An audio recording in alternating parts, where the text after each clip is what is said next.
This is CBC Here and Now.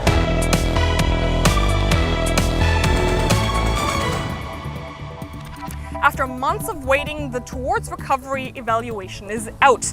In how far the province's mental health system has improved over 5 years, I'll have some political reaction just ahead. The National War Memorial here in St. John's will soon be off limits. A major refurbishment project will take place here. It's on schedule, it's where we need it to be. I'd like to respectfully challenge all Newfoundlanders and Labradorans to have their holidays around this time and the expats to come home. That story coming up. Just very embarrassed and humiliated of the situation. A cab company has to pay thousands after a driver refused a ride to this man and his dog. Good evening and welcome to Here and Now. For a second time, the St. John's cab company is coming under fire for denying rides to people with service dogs. Tonight, a St. John's man is speaking out about his experience. Here and Now's Mark Quinn reports. Just very embarrassed and humiliated of the situation. I tried to express, I'm a person with a disability. Joshua Roberts was hospitalized with broken bones and other serious injuries after he was hit by a car. And since then, his service animal, Ocean, helps him deal with the post-traumatic stress disorder that incident caused. It became very hard for me to kind of articulate my thoughts and how to talk about my feelings. So I needed a companion that could, really remind me of the good things in life, and she certainly does that. About 18 months ago, Roberts and Ocean tried to get in a cab here at Adelaide and George Street.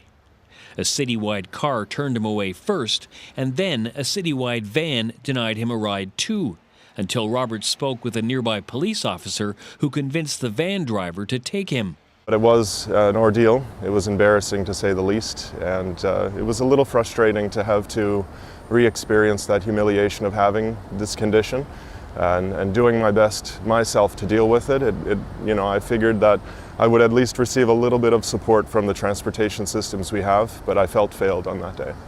Roberts decided to complain about it to the Human Rights Commission after reaching out to the company. I tried my best to communicate the issues with the company itself. I was not successful. No phone call was ever returned.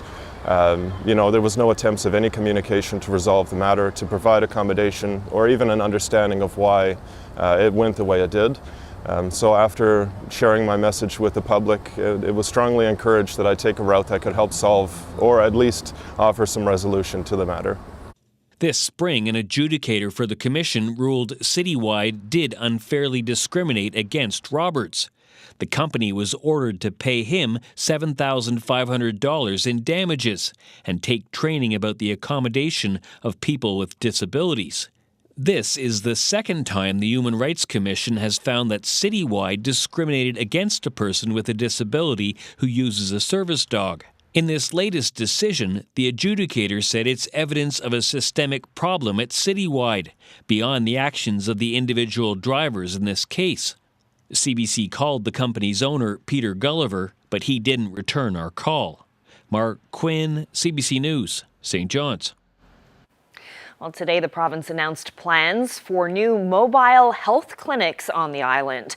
The clinics will travel to areas where there are staffing shortages. The health minister is calling it doctors' offices on wheels. There are hundreds of vacant nursing positions and long-term care facilities in remote parts of the province, and Tom Osborne says these new traveling clinics will help those areas in need. For now, the clinics will visit central and eastern parts of the province. It's a move, the minister says, will help change our healthcare system from being reactive to preventative. We recognize that the mobile clinics will be new to most people here in this province, but we have put in place best experiences and best practice from other locations because they have been used elsewhere with success. We are hearing good feedback from people who've experienced these mobile clinics as a method of providing access to primary health care. This is about supply and demand. We know where the demand is, and this will help us meet those healthcare needs. The province is highlighting the work done on improving mental health services. On Friday, we told you about the lack of follow-up to the 5-year plan called Towards Recovery. Well, tonight we can tell you the targets they hit and the ones they missed. Here and Now's Henrika Wilhelm explains. If you compare where we as a province were 5 years ago to where we are today, we have accomplished so much. I'm looking forward to what we will have accomplished 5 years from now. 5 years of Action Plan Towards Recovery concluded with the final evaluation report. It was started in 2017 and included 54 recommendations to improve the provincial mental health and addiction system. Some highlighted successes: new mental health facilities in St. John's and Happy Valley Goose Bay, or an expansion of e-mental health services. Offers like Bridge the Gap saw significant user increases. If it was available 20 years ago, people would have, you would have seen uptake. But we have more resources available today, so those resources are now being utilized. Mental health advocates have repeatedly criticized a lack of long-term mental health care, inadequate services in Labrador, and long wait times for public psychologists and psychiatrists. Yes, there are some successes. Did I expect more? Yes, I certainly did expect more. The opposition says government is putting a positive spin, but worry about who's being left out of the service offerings. The clientele we're dealing with, how many of them have access to dependable internet? How many, there's sections in this province that don't have access to that. So what kind of service are they getting?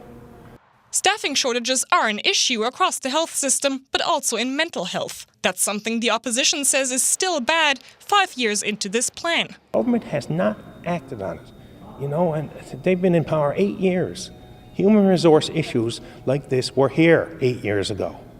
And I hazard to say we're any further ahead. The private system is now competing with the public system, whether it's for nurse practitioners or nurses or psychologists. And there's a global shortage of healthcare workers, so it is something that we are working on. One key recommendation of Towards Recovery, not mentioned in the evaluation, committing 9% of the budget to mental health care, with no definitive answer from the minister. I think we're if not there, we're getting very close to that commitment based on the increase in this year's budget, as well as the funding that will be coming from the federal government. If you got the report there, and you're saying you've succeeded in hitting that goal, then break it out and tell us how that goal was hit. And, that's what's missing here. Both Osborne and Dinh agree work remains to be done regarding access to long-term mental health care. And while Osborne mentions reducing stigma and educating people on available resources, Dinh emphasizes the staffing crunch. Henrika Wilhelm, CBC News, St. John's. And staying with health news, the province is getting ready for another round of COVID-19 vaccine boosters for the fall. The Chief Medical Officer of Health says they'll be following national recommendations, which call for anyone who hasn't had a shot in the last 6 months to get a new one. The actual vaccine will still need to be approved, but it will be one that only targets the Omicron variant. Dr. Janice Fitzgerald says even if you had COVID and your symptoms were mild, your immune system might still need a boost.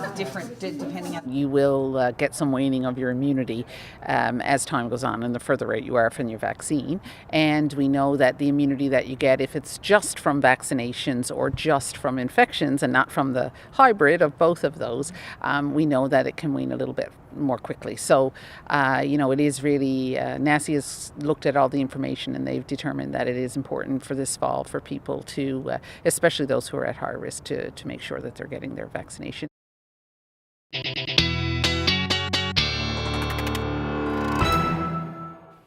Well, the sun finally came out for eastern areas of the province. A little bit drier air allowing that to happen, but that is not the case on the west coast, where we are seeing lots of showers at the moment. Some heavy showers moving through as well. Port Basque region already has seen 40 millimeters of rain, and that is just going to continue as we head through the night tonight. There is lots of moisture available to fall, and will do so as we head through to tomorrow. Eventually, as you can see, some of that moisture tapering tapering off as we head into the afternoon hours. So we should see that just showers through the day. By the time we get into Friday, some of that moisture moving further east as well.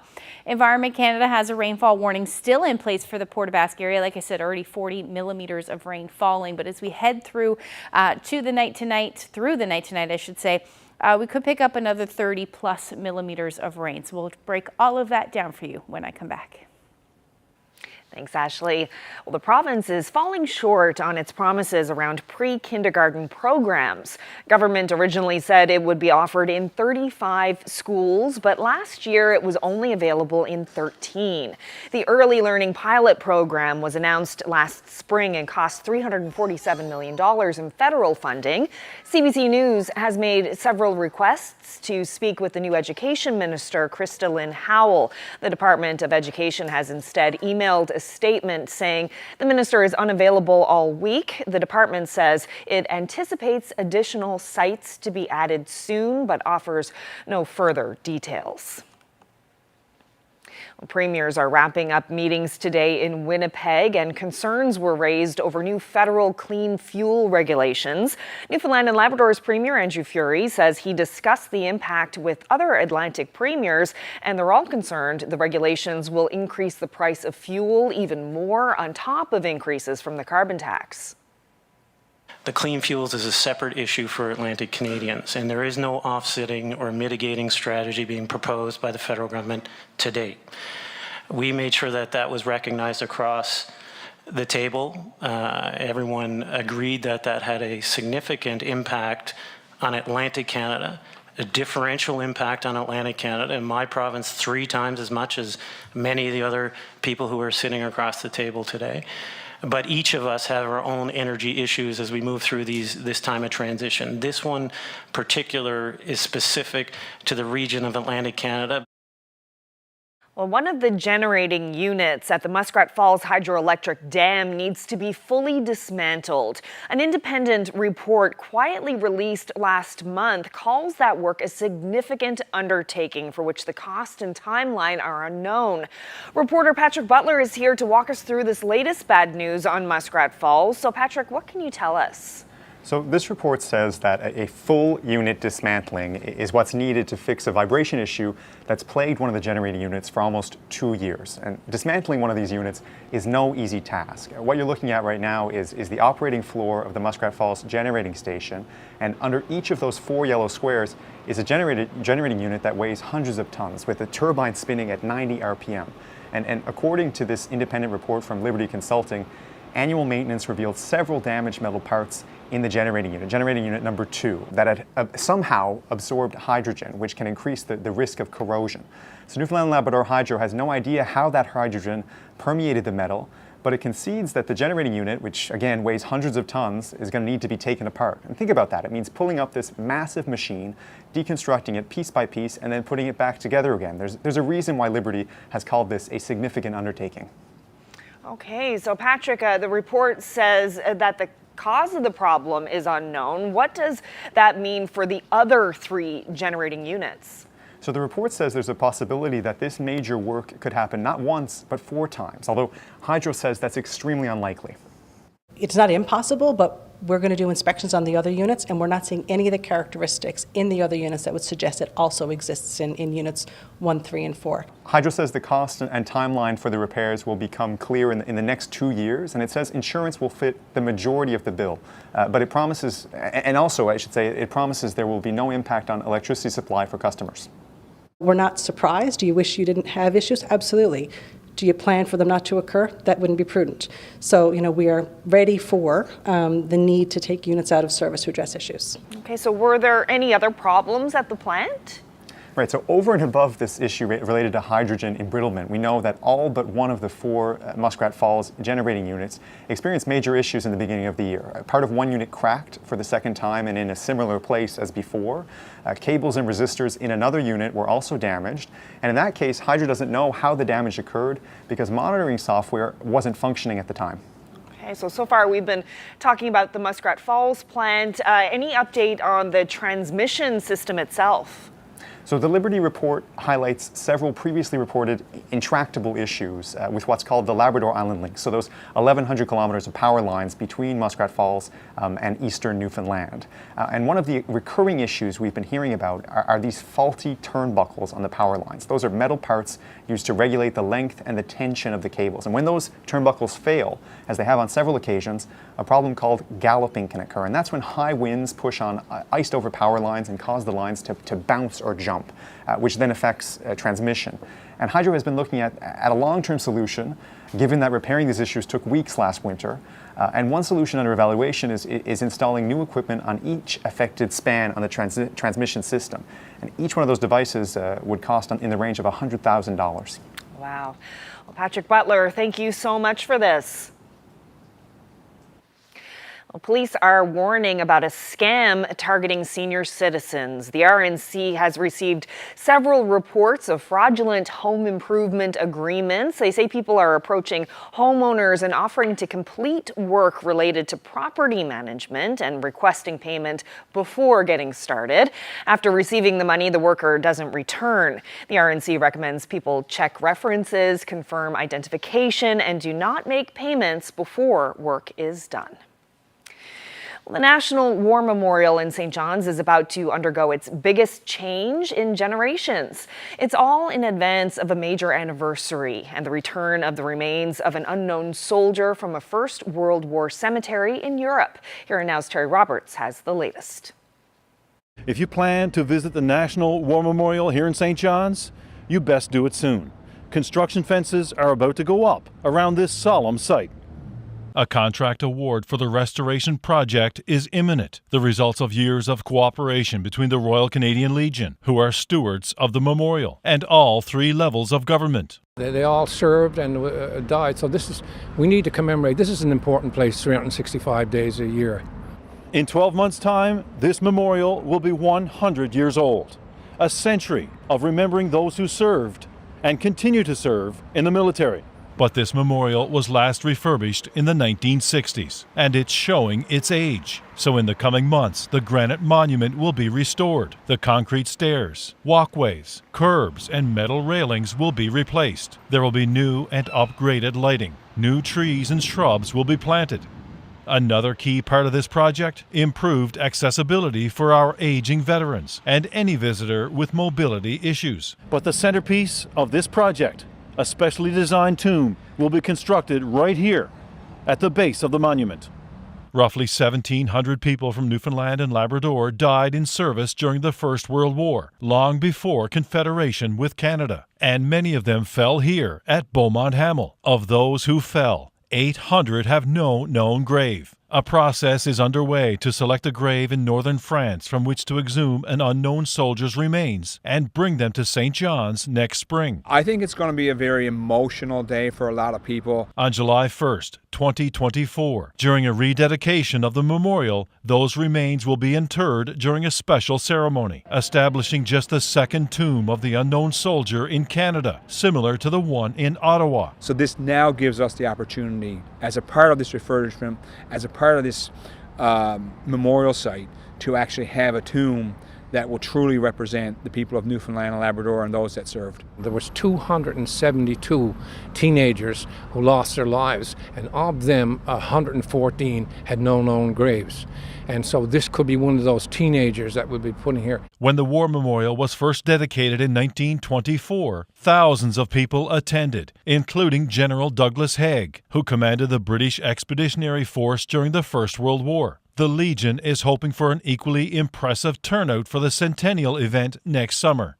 I'd like to respectfully challenge all Newfoundlanders and Labradorans to have their holidays around this time, and the expats to come home, because you are going to be so proud when we put the remains of that unknown soldier. This imposing memorial is a recognized National Historic Site, located not far from Kings Beach, where a generation of soldiers left for war more than a century ago. Next year, one of those fallen soldiers will come home to represent all those who have served and sacrificed. Terry Roberts, CBC News, St. John's. Well, a former search and rescue coordinator expects there will be changes when it comes to who foots the bill for risky adventure tourism. This in the wake of the international rescue effort for the Titan submersible, which went missing in the North Atlantic late last month. Currently, neither the U.S. nor Canadian Coast Guard charge any fees for their search and rescue efforts, but in the past few weeks, there have been questions about who should be responsible for these bills. A retired search and rescue coordinator in St. John says emergency services aren't going anywhere, but the financial risk may fall to adventurers. I do believe that we are heading down the path and may not be that far away from finding ways and means of saying, look, either post a bond or have some kind of accountability or incentive accountability or mandatory, whatever the case is, that says if you're going to set sail in the interest of the public good here, because we will have to come looking, spending resources and putting really the lives of people that's got to rescue you in some level of jeopardy.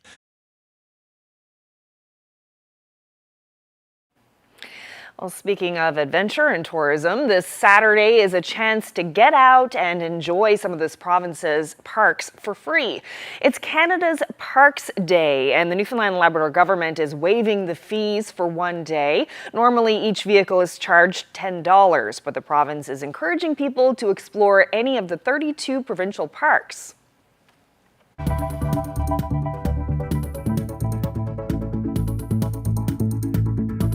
We have a little bit of a pattern change through the next couple of days. Lots of rain on the west coast and lots of sunshine, it looks like, for parts of the east. I'll get into all of the details when I come back in a few minutes.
Well, you're about to hear a story that began 34 years ago at an elementary school in Mount Pearl. It's about a student who wrote a message in a bottle. She sent it out to sea, and her message made an incredible journey from Newfoundland to the beaches of Norway. Have a listen to this.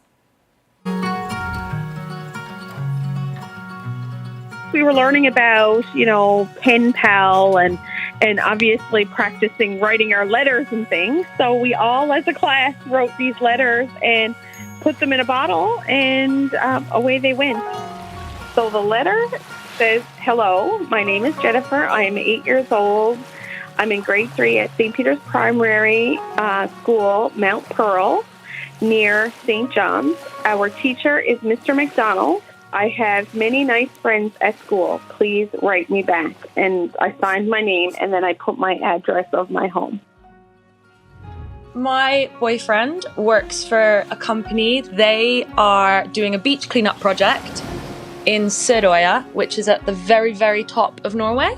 They were doing a cleanup and they found this message. And I think they were very excited to find it.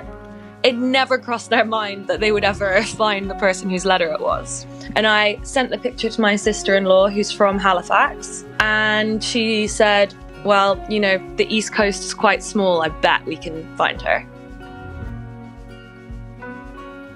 I know, it's crazy. It's so crazy. I just can't, I can't imagine how this happened, really.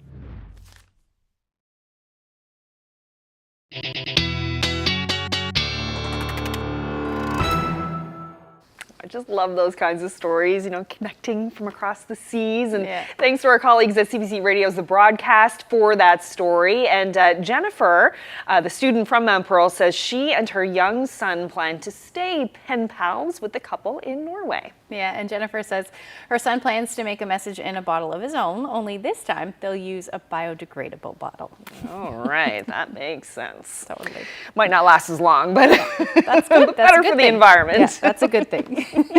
Okay, so speaking of the environment, things cleared off really nicely in St. John's this afternoon. We actually got to see a bit of sunshine and some warm temperatures. Felt like summer. It did, finally. Back to, what we feel like we've been seeing lots of gray skies. But yes, and speaking of the environment, we do have a special air quality statement in effect for parts of Labrador, and let's just take a look at that. And the reason for that is the forest fire. So Lab City through to Churchill Falls in the valley there is where you're under that special air quality statement. Now, the smoke may not make it right to the ground, but you'll certainly see some smoky skies. The sun, if you see the sun or when you see the sun, will appear a little red. So there are still lots of active wildfires all across the country. And the ones right now that are affecting parts of Labrador are the ones in Quebec. So we're going to see that smoke move in tonight. It'll stick around through tomorrow morning, even as far as Happy Valley Goose Bay, and then eventually it'll dissipate as we head into the afternoon hours on Friday. So that should be said and done as far as the smoke goes.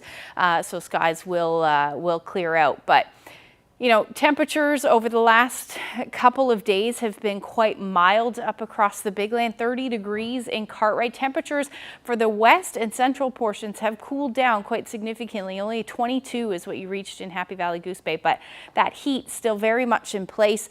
Even towards the northern peninsula, Daniels Harbour topping out at 27 degrees today, 25 in Corner Brook as you head towards central, similar temperatures, and cracked 19 degrees in St. John's today, which is the warmest we've seen all week. Finally, some blue sky as well. Here's a live look outside the studios right now.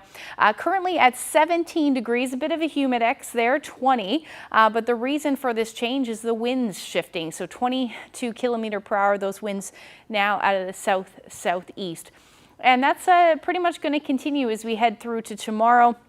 And even as the weekend, as we see that ridge of high pressure shift and change those winds as well. So here's a look at what's happening through central. 30 degrees is what it feels like with that humidex in Gander, 25 in Corner Brook. Now, things are going to get wet as we head through the next couple of hours. Certainly for the west coast is going to creep further north. And we're already starting to see some of those heavy showers as well. Here's a look at the satellite now. Most of those showers are still offshore, the heaviest showers anyway, but that will continue to creep further east as we head to tonight, which will head north as well, bringing some of those heavier showers right along with it. So like I said a little earlier, already seeing about 40 millimeters in Port aux Basques. Now, it's been nice for most of the day today, but some of that cloud cover and fog will creep back in. It's starting to do that already for the east, and that will pretty much continue as we head through tonight, you know, creeping further north to encompass most of eastern Newfoundland by the time we get into midnight tonight. There's those showers I was talking about. They are going to head further east, even towards the northern peninsula as we head into the early morning hours tomorrow. So expect heavy rain, periods of heavy rain to continue. Now, temperatures are going to stay around 17 degrees for Corner Brook tonight, 16 in Grand Falls, Windsor. The further east, well, really all along the northeast coast, temperatures will sit somewhere between 10 or even 11 degrees. Now, for Labrador, you're looking at still a mild night. Happy Valley, Goose Bay to Cartwright only going down to 18 degrees overnight, but a chilly night for Lab City. 9 degrees will be your overnight low. Now, as far as the showers go for tomorrow, the rain will continue and then taper to showers through the afternoon as we see a little less moisture in the atmosphere. And then eventually they'll just taper off altogether. Now, you're still looking at that chance of showers for central, albeit fairly little chance of showers, but you're still going to see that, and we'll likely see the sun peek out again for the Avalon into the afternoon. Otherwise, showers, the story across Labrador, except some clearing skies as you head into the afternoon hours. More showers will move in as we head into Friday morning along the south coast. Here's your temperatures for tomorrow. Should crack 20 degrees again in St. John's. A little warmer as you head towards central, south coast, still looking at those temperatures into the teens. Same thing for the west coast, barely into the 20 degree mark. Labrador looking pretty nice again tomorrow. Temperatures well into the 20s.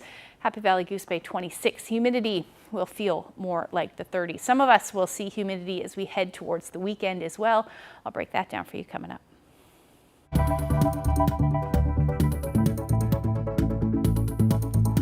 Well, another reason to roll up your sleeve. My conversation with the Chief Medical Officer of Health about why COVID-19 boosters are coming this fall.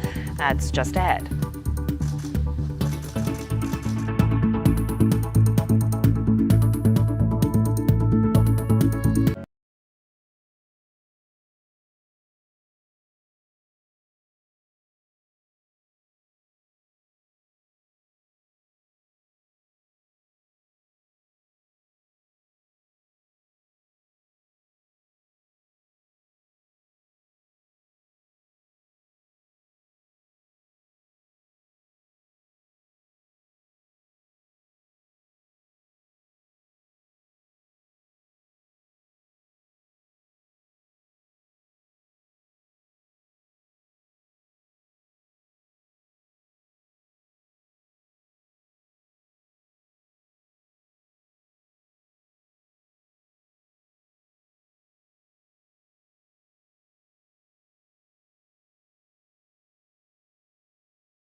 Well, protection against COVID-19 may not be top of mind these days, but the National Advisory Committee on Immunization is recommending another booster shot this fall. This afternoon, we caught up with Dr. Janice Fitzgerald to get the latest on this new guidance. The National Advisory Committee on Immunization, who's really advised us all the way through the COVID-19 pandemic, has just recently come out with some recommendations for the fall for COVID boosters. And so they are recommending, well, first and foremost, they're recommending still that everybody get a primary series, everyone 6 months and older. And then for the fall, they're recommending that anyone who's had a COVID shot already, that they get a booster, provided that it's been 6 months since their last vaccination or since they've had an infection. And of course, especially important for those who are at higher risk for severe disease or people who are pregnant and those who will be providing essential services for the community. Can you talk a bit more about that? Because, you know, it's been kind of off of our radar for a while now, but there still are a lot of people out there who are more vulnerable. Can you talk about the need for them to get this booster? Yeah, so certainly what the evidence is showing us now is that you will get some waning of your immunity as time goes on and the further out you are from your vaccine. And we know that the immunity that you get, if it's just from vaccinations or just from infections and not from the hybrid of both of those, we know that it can wane a little bit more quickly. So, you know, it is really, NACI has looked at all the information and they've determined that it is important for this fall for people to, especially those who are at higher risk, to make sure that they're getting their vaccination. And of course, some of the people at higher risk are going to be more likely to have only had immunity from vaccination because they've been so much more careful knowing that they're at higher risk, and so they've been more, I guess, vigilant about avoiding getting infections. So, what's different about the vaccine coming up this fall compared to past vaccines? Yeah, so this year the World Health Organization has made a recommendation that any of the vaccines that are coming out should have an XBB Omicron strain variant in them, and so that's what we are expecting. We're still waiting for the final approval, of course, of the vaccines that will be used in the fall. So we don't have all those answers until the regulator has that approval. But we are expecting that they're going to have XBB variants, antigens in them, and that is, of course, what we're seeing circulating in Canada at the moment. So, and if you're someone who's had COVID in the past, maybe it was a breeze, no trouble with it whatsoever, and you've had your boosters, you know, for those people who may not be as motivated maybe to go get their booster now in the fall, what would you say to them? So how badly you get COVID can very much depend on how strong your immune response is. So whether that was from previous infection or from vaccination, you know, if it's been a year since you've had either, then you could have a significant waning in your immune response, and therefore you could still get fairly sick from COVID, right? We see that not just with COVID, we see that with flu. So, you know, you could have flu 1 year and then you're good for the next year or maybe even the year after that. But after that, then, you know, you could get flu again and be quite sick again. So we certainly don't I don't think it would be advisable to think that if you had COVID before and it was easy, that would be the same second time around or third time around, whatever the case may be. Is the COVID shot kind of like the flu shot now? You know, that's a question that a lot of people have, and we're still trying to figure out the answer, really. You know, COVID hasn't, I know it feels like it's been here forever, but in the grand scheme of things, when it comes to infectious diseases, it's really still quite new to us, and so we don't know exactly how COVID's going to behave as time goes on. So it may very well become a seasonal illness, much in the same way that flu does or RSV does, but you know, the jury's still out on that one, I guess, so to speak, and so only time will really tell us that, and it's probably going to be another few years, you know, before we really know the answers to that question. Well, Dr. Janice Fitzgerald, thank you so much for this. It's been a while. It's nice to hear from you again. Thank you. Take care.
A pro basketball league in the Maritimes had to cut its inaugural season short, leaving players, coaches, and businesses thousands of dollars in the lurch.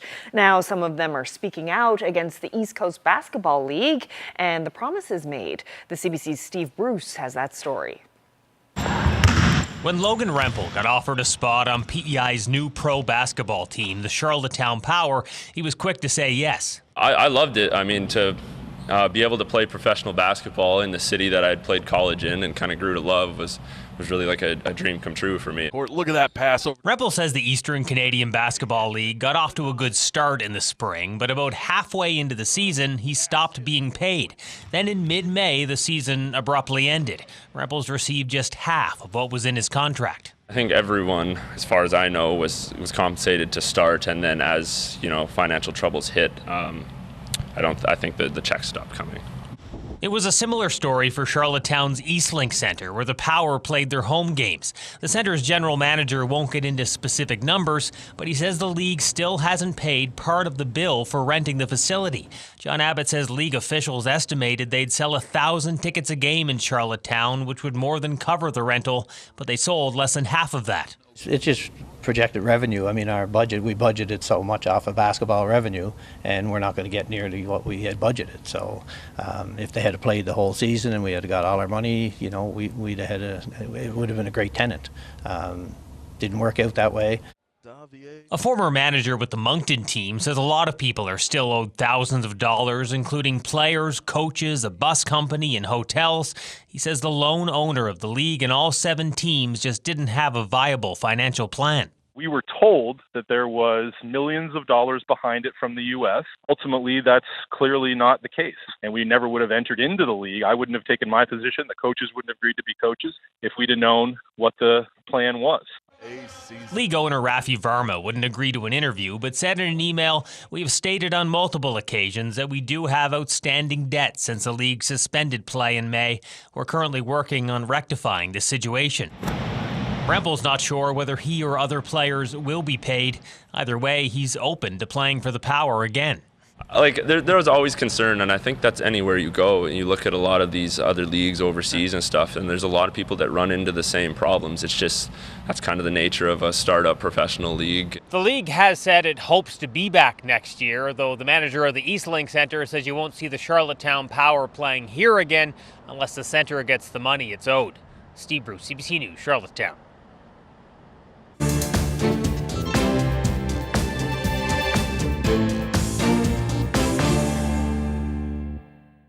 The Assembly of First Nations continued its summer assembly today after spending much of yesterday dealing with the recent removal of National Chief Roseanne Archibald. Today's gathering struck a very different tone. A 3-woman panel released a report on sexual harassment and gender-based discrimination at the National Advocacy Organization. CBC's Brett Forster reports from Halifax. Toxic behaviors exist at all levels of the Assembly of First Nations, from the National Chief's Office down to its administrative staff, according to a disturbing new report presented today. If things don't change, this kind of behavior will keep happening. First Nations leaders in Assembly fell silent as the 3-woman panel, who spent more than 2 years investigating workplace culture, outlined their findings. As the panelists explained, staffers shared stories of an internal culture tarnished by sexual misconduct, harassment, and bullying. Sexualized and suggestive comments, unwanted and unwelcome touching, and bullying at the hands of some elders and knowledge keepers who know they are protected by their own position and by others who are in positions of power, made those impacted feel helpless and unheard. The panel is calling for widespread reform, including banning the use of non-disclosure agreements to muzzle survivors. The emotional and heavy report struck many as an alarming call to action. Let's take responsibility and let's clean house. Let's clean our organization up. Thank you. Recently ousted National Chief Roseanne Archibald pressed for this review back in December 2020 when she was still Ontario Regional Chief. What has happened to me has come from hatred. But she wasn't there to hear from the panelists because she was barred from the meeting yesterday after failing to convince chiefs to revisit her removal. Newly sworn in interim National Chief Joanna Bernard, seeming moved by the weight of the findings, responded instead. We are deeply disturbed by what the panel has found. Our organizations must never condone hate, discrimination, or bullying on the basis of gender or sexual orientation. The Assembly wraps up tomorrow with scheduled addresses from federal politicians. Brett Forster, CBC News, Halifax. Well, it's been 1 year since scientists started sharing images from the Webb Space Telescope, and to mark the anniversary, they've just released some stunning views of a cosmic nursery where stars are born.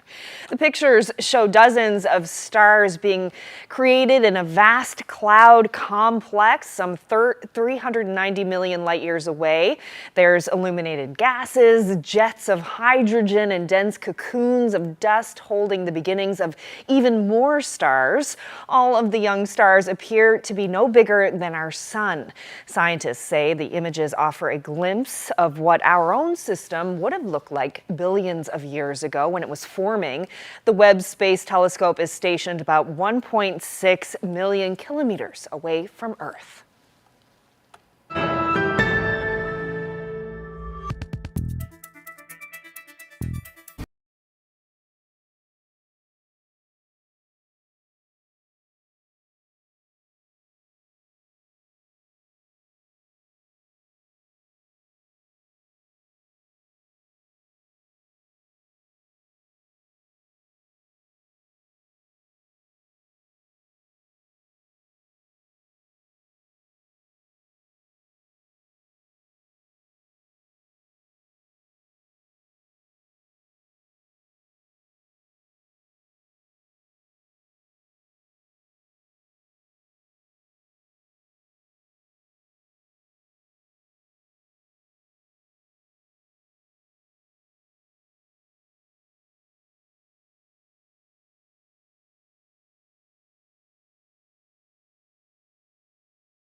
Heartland, New Brunswick is home to the longest covered bridge in the world. So you might be surprised to hear with such an attraction, there aren't many restaurants in town. A new business aims to offer some variety along with a panoramic view of the river. CBC dropped by for a closer look. These pies are already pies with our secret ingredient. I cannot tell you because I don't remember. Well, I just wanted to do something for the area, more or less. Something, there's not a lot of spots to eat around here. We wanted to do something you might see in a larger centre like Fredericton or Moncton or St. John, something like that. So that's kind of what we wanted to do, and I think we were successful in that. And there you go. Can you put some green onions on the top? I don't think they all envisioned what we have behind us. This is what I had in my mind all along. The shipping container was not too bad. It was a company in Moncton that we actually purchased containers from. We wanted something that was durable, something that was quick to build, quick to put up, something we could move if we had to. We could cut the sides out of the dining side and use that as an awning in case it was raining or it was too sunny for certain people or too hot. Yes, we ran a contest on our Facebook page for the name. There was a lot of entries that had to do with 1282, which is the length of the covered bridge in feet. There was 4 of them that was specifically just 1282 or about 1282. So we awarded those people a prize, and then we tweaked it and actually spelled 12 out and then used 82 as a number. 2 of those, we have to be generous. We wanted something a little different for the area. A little bit more, like that again. We got smash burgers, rice bowls, fish tacos, fish and chips. We went with some staples that we thought we had to keep. We wanted something different for the area, some lighter stuff for people that don't want to maybe go with something that's deep fried all the time. So it's worked well so far.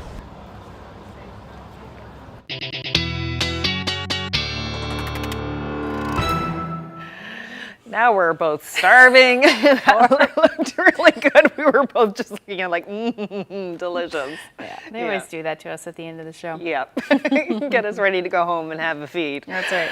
All right, so we've had a bit of a break from the humidity, but is it going to be coming back? At least here in the east, right? Yeah, here in the east, we are actually going to see some of that humidity return. Let's take a look at the muggy meter.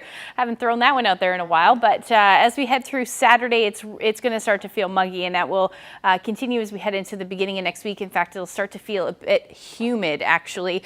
Now, for central and western Newfoundland, you've been seeing a bit of humidity, but it will become very humid as we head through to the weekend, where we're talking about humidex values likely into the 30s. So as far as what's going on weather-wise, it's going to stay a tad unsettled, certainly as we head into Friday. Some more showers will move in along the southern areas of the island, and that will bring some of that more humid weather as we get into some of that southerly flow. That's where that's coming from. Now, those showers will work their way a little bit further north through central and across Labrador. You're looking at the chance of some showers as well, at least scattered in the first half of the day for Lab City, around 22 degrees, otherwise creeping back up into the mid to high 20s for most of the big land. Nain, you'll sit around 12 degrees. Now, as far as the island is concerned, most of us will be sitting in the 20s, except along the south coast again, where temperatures will be around 16 degrees. Further inland, though, your temperatures should reach the 20s. Friday evening into Saturday will be fairly wet, at least the first half of the day. By the time we get into the afternoon, things should clear out, and eastern areas of the island should see some of that sunshine as well. So most of the morning will be cloudy, but the skies will clear. Labrador, again, you're looking at the chance of some scattered showers as well. Look at your temperatures, 20 to as much as 29 degrees. Again, Cartwright may crack the 30-degree mark. And then eastern Newfoundland, 23 degrees it looks like for Saturday for St. John's, 26 as you head towards central, 24, 26. Northern Peninsula as well, back up into the 20s. You should hover around 22 degrees through the day, and Marystown will hover around 20 as well. Long range forecast looks pretty nice. Like I said, some drizzle potentially Saturday morning, but then clearing through the day. Sunday, Monday at this point, looking like a mix of sun and cloud, and temperatures around 24, 25 degrees. And this is again where we'll see that humidity return. And then for central Newfoundland, after Saturday, your showers will sit After Saturday, you will see some sunshine on Sunday, and then Monday some showers will move back in. But again, upper 20s will be your daytime highs. And then for Eastern Labrador, temperatures will be 27, 28 degrees. Showers move in Sunday and then continue for Monday. And then for Western Labrador, you're looking at the chance of showers right through Monday. Now our weather photo of the day is the West Coast. This is the Bay of Islands, sunset over the Bay of Islands. Connie Bolin shared this photo with us, and if you have any lovely weather photos to share with us, best place to send them would be to nlphotos@cbc.ca. And that is a lovely weather photo, just gorgeous. It looks like a painting. The sky does there. Thank you very much for that, Connie. Really appreciate that. Well, that is it for us on this Wednesday evening. Thank you so much for spending part of your night with us. Good night. Thank you.